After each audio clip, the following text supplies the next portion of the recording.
Bapak Ibu jemaat yang dikasihi Tuhan, kita akan mendengarkan renungan. Marilah kita bersatu di dalam doa. Kasih karunia dan damai sejahtera dari Allah Bapa kita dan dari anaknya Tuhan Yesus Kristus menyertai kamu.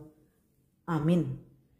Firman Tuhan yang menjadi nas renungan bagi kita pada saat ini tertulis dalam 1 Korintus pasal 1 ayat 3. Kasih karunia dan damai sejahtera dari Allah Bapa kita dan dari Tuhan Yesus Kristus menyertai kamu. Demikian firman Tuhan. Kasih karunia dan damai sejahtera menyertai kamu. Jemaat yang baik hati, mendengar nas ini pasti kita akan merasakan suasana yang berbeda. Karena doa pembuka sebelum kita mendengarkan nas firman Tuhan sama dengan nas firman Tuhan yang kita dengarkan. Itu artinya menyejukkan dan meneguhkan kita untuk mendengar kasih karunia dan damai sejahtera menyertai kamu.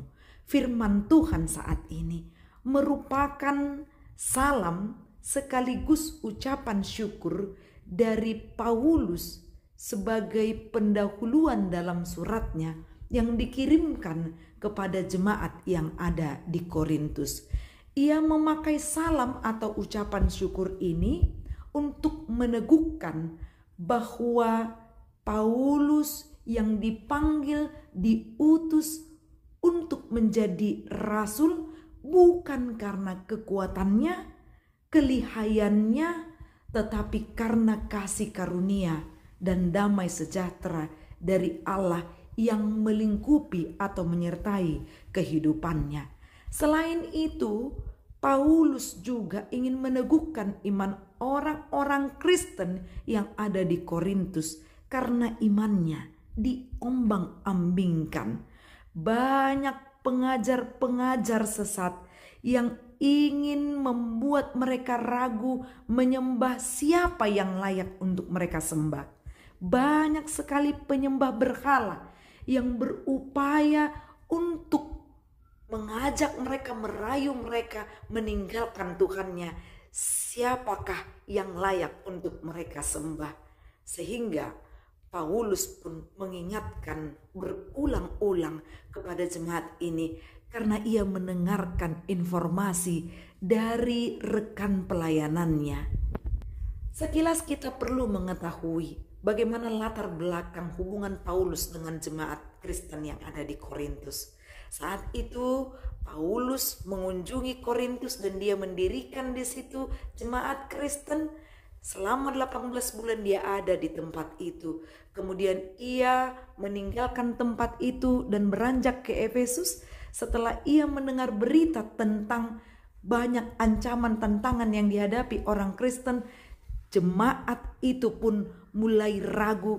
Saat itu pula Paulus mengirimkan surat ini meneguhkan iman mereka. Semua berangkat dari kasih karunia dan damai sejahtera dalam setiap penginjilan Paulus. Injil diberitakan, itu artinya kasih karunia dan damai sejahtera Allah pun diberitakan dan sampai kepada setiap pendengarnya. Kasih karunia dan damai sejahtera ini yang menjadi bekal. Bukankah berkali-kali Paulus menyampaikan kabar baik ini untuk meyakinkan Paulus juga sudah mengalami banyak ancaman tantangan, tetapi dalam pengakuannya ia mengatakan, "Cukuplah kasih karuniaku bagimu, sebab justru dalam kelemahanlah kuasaku menjadi sempurna." Dan ia juga mengatakan, jauh lebih besar lagi kasih karunia Allah dan karunia-Nya yang dilimpahkannya atas semua orang karena satu orang, yaitu Yesus Kristus. Betapa besar karunia Allah yang patut kita syukuri. Dengan pengorbanannya, ia mau rela mati di kayu salib. Bukankah kita patut untuk mensyukurinya? Apapun yang kita hadapi saat ini, kita diingatkan kasih karunia dan damai sejahtera Allah menyertai kita dalam setiap langkah kehidupan kita. Jangan ragu, tetaplah bersandar kepada Dia.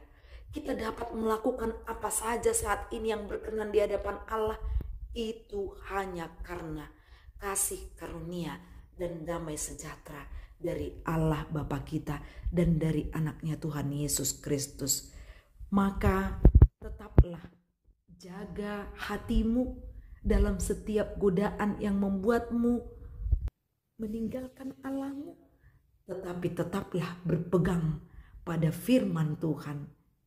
Sebab firman Tuhan yang akan memberikan kasih karunia, damai sejahtera, yang mengajarkanmu untuk mempertahankan imanmu dan juga memberikan rasa cukup di dalam setiap kehidupanmu. Amin. Marilah kita berdoa.